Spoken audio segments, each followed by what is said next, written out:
Assalamualaikum warahmatullahi wabarakatuh. Perkenalkan, nama saya Dede Abdul Khair dari Prodi Akuntansi angkatan 2017 Universitas Buana Perjuangan Karawang. Terima kasih kepada Ibu Pista Apriani Sujaya SEMAK yang telah membimbing saya selama kerja praktek ini. Di sini saya akan menyampaikan daftar riwayat hidup saya. Saya Dede Abdul Khair, tempat tanggal lahir Karawang 7 November 1999 dengan beralamat Kampung Kereteng, RT 02, RW 01, Desa Taman Mekar, Kecamatan Pangkalan, Kabupaten Karawang. Baik, kita lanjut ke pembahasan. Sini saya akan mengambil judul prosedur pengendalian bahan baku yang meliputi pendahuluan, gambar umum perusahaan, tinjauan pustaka, pelaksanaan kerja praktik, serta kesimpulan dan saran. Langsung saja kita masuk ke latar belakang. Yang pertama, adanya mata kuliah praktik di Universitas Buana Perjuangan Karawang. Yang kedua, pemilihan tempat kerja praktik yaitu PT Polychem Indonesia Tbk. Tujuan kerja praktik saya, yang pertama, untuk memenuhi salah satu mata kuliah semester 6, yaitu kerja praktik program studi akuntansi Universitas Buana Perjuangan Karawang. Yang kedua, mahasiswa dapat mengetahui kondisi tempat kerja yang sesuai dengan bidang keahliannya. Dan yang ketiga, mahasiswa dapat memahami dunia industri secara umum dan dapat menganalisis melalui tugas-tugas khusus yang diberikan. Waktu pelaksanaan kerja praktik 20 Januari sampai 22 Februari 2020. Langsung saja kita masuk ke profil perusahaan. Di sini ada logo perusahaan PT Polychem Indonesia Tbk. Untuk tahun peresmiannya 1978 dengan beralamat Jalan Trans Heka Kawasan Karawang Jabar Industrial Estate, Desa Wanasari, Kecamatan Tuk Jambe Barat, Kabupaten Karawang Regensi, Jawa Barat. Baik, kita lanjut ke pembahasan gambaran umum perusahaan. Di sini ada sejarah perusahaan. PT Polychem Indonesia Tbk, divisi polyester Karawang merupakan salah satu divisi dari 3 divisi yang ada di PT Polychem Indonesia Tbk. Adapun ketiga divisi yang ada yaitu divisi kimia Merak, divisi polyester Tangerang, serta divisi polyester Karawang. Pabrik mulai beroperasi pada bulan September 1999 yang mempunyai kapasitas maksimal 300 ton per hari dengan perincian produk polyester chip 50 ton per hari. Polyester staple fire atau PSF 120 ton per hari dan partially oriented polyester filament yarn atau POY dan spin draw polyester filament yarn SDY dengan kapasitas POY dan SDY sebesar 130 ton per hari. Perusahaan ini mempunyai status badan usaha penanaman modal dalam Polychem Indonesia Tbk yang berkantor pusat di Jalan Mogot KM 21 Batu Ceper, Desa Polis, Palawar, Kecamatan Cipondoh, Kota Madia, Tangerang dengan jumlah karyawan 109 orang. Untuk meningkatkan kemampuan dan kualitas sumber daya manusia atau SDM yang ada di perusahaan, maka perusahaan mengadakan training secara berkelanjutan, baik secara house training maupun out house training. Falsafat perusahaan tertuang dalam 5 dasar yang disebut gajah spirit, yaitu pelopor, bijaksana, kebanggaan, dalam keterampilan, kesetiaan pada pelanggan, dan pengabdian.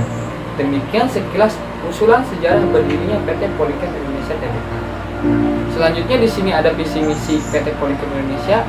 Visi misinya meliputi menjadi pemimpin pasar dan partner regional yang paling dapat diandalkan di industri dan yang terkait. Begitupun misinya meliputi yang pertama, kami akan memberikan kepuasan total dengan menyediakan produk dengan kualitas dan pelayanan terbaik kepada partner bisnis kami. Kedua, bersama mereka kami akan meningkatkan pangan pasar dan memaksimalkan keuntungan bagi para pemegang saham dan karyawan. Selanjutnya ada moto perusahaan PT Polychem Indonesia Tbk. Yang pertama, selalu fit, yaitu fokus inovasi terpercaya untuk menuju keunggulan. Dan yang kedua, bisa, harus bisa, dan pasti bisa. Selanjutnya ada komitmen, yaitu harapan, kerja cerdas, bergabung tangan, efisiensi, dan kompetisi. Lanjut saja ke tenaga kerja. Penanganan masalah ketenagakerjaan PT Polychem Indonesia Tbk tidak banyak mengalami kesulitan karena banyak tenaga kerja yang berasal dari daerah sekitar lingkungan kerja perusahaan tersebut. Meskipun ada juga yang berasal dari luar lingkungan kerja perusahaan, sampai sekarang PT Polychem Indonesia Tbk mempunyai jumlah karyawan tetap 760 orang yang terbagi dalam 3 shift kerja. Perusahaan menyediakan berbagai macam fasilitas untuk menjamin kesejahteraan tenaga kerja. Fasilitas-fasilitas tersebut antara lain, yang pertama, tunjangan hari raya atau THR, yang kedua, jaminan sosial tenaga kerja atau Jamsostek, yang ketiga, equity atau JPK, jaminan pemeliharaan kesehatan, dan yang keempat, keperluan makan dan minum. Baik, kita lanjut ke pembahasan pelaksanaan kerja praktik. Di sini ada kedudukan. Praktikan diberikan kesempatan untuk melakukan kerja praktik di PT Polychem Indonesia Tbk selama 1 bulan. Praktikan sebagai peserta praktikan oleh perusahaan berkedudukan sebagai perbantuan staf PPIC. Selanjutnya ada koordinasi. Praktikan berkoordinasi dengan beberapa pihak yang memiliki peran penting. Di antaranya, yang pertama, koordinasi dengan manajer PPIC yaitu Bapak Yunianto selaku penanggung jawab lapangan. Yang kedua, koordinasi dengan karyawan PT Polychem Indonesia Tbk. Tugas-tugas yang dilakukan dalam melaksanakan kerja praktik di PT Polychem Indonesia Tbk, praktikan ditempatkan di Departemen PPIC. Selama melaksanakan kerja praktik, penulisan melakukan pencatatan atas proses produksi yang terjadi dalam kegiatan Departemen PPIC di PT Polychem Indonesia Tbk. Selanjutnya ada uraian alur proses kerja praktik Departemen PPIC pada PT Polychem Indonesia Tbk. Di sini ada 3 poin penting, yaitu ada input, proses, serta output. Yang dimana input sendiri dibagi menjadi 3 bagian.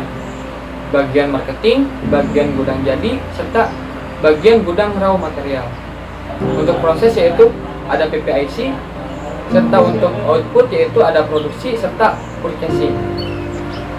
Pengeluaran bahan baku untuk dipakai dalam proses produksi melibatkan bagian produksi, bagian gudang, bagian kartu persediaan, dan kartu harga pokok.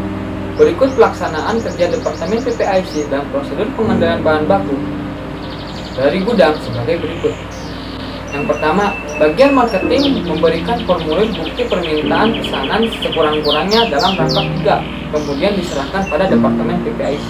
Yang kedua, bagian gudang mengisi formulir bukti pengeluaran barang gudang sesuai dengan jenis dan kuantitas yang tertulis dalam bukti permintaan bahan dalam rangka 3 juga. Lembar pertama, bukti permintaan bahan bersama bukti pengeluaran barang diserahkan kepada bagian kartu persediaan dan kartu harga pokok. Lembar kedua, bukti permintaan bahan dan bukti pengeluaran barang gudang bersama bahan yang bersangkutan diserahkan kepada bagian produksi. Dan lembar ketiga, bukti permintaan bahan dan bukti pengeluaran barang gudang dicatatkan dalam kartu gudang, kemudian disimpan sebagai arsip. Bagian kartu persediaan dan kartu harga pokok mengisi bukti permintaan bahan dan bukti pengeluaran barang gudang dengan harga satuan barang yang bersangkutan mencatat dalam kartu persediaan dan kartu harga pokok produksi yang dibuat.